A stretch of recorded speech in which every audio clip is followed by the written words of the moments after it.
قال الفنان تامر حسني عن أخبار محاولات عودته لطليقته بسمة بوسيل إن هناك أولاد حلال بيحاولوا يصلحوا الموضوع، وذلك عبر حسابه الخاص على موقع التواصل الاجتماعي انستجرام.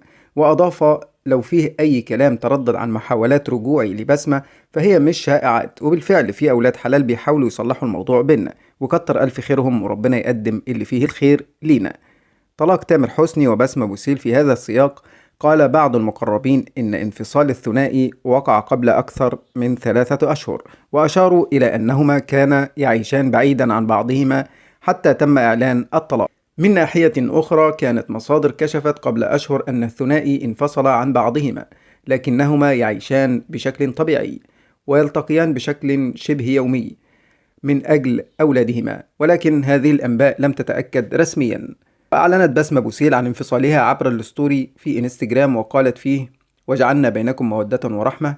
ده كلام ربنا في الزواج والطلاق. لقد تم الطلاق بيني وبين تامر، وسيظل بيننا كل ود واحترام، وربنا يكتب لك ويكتب لي كل الخير، أمين يا رب.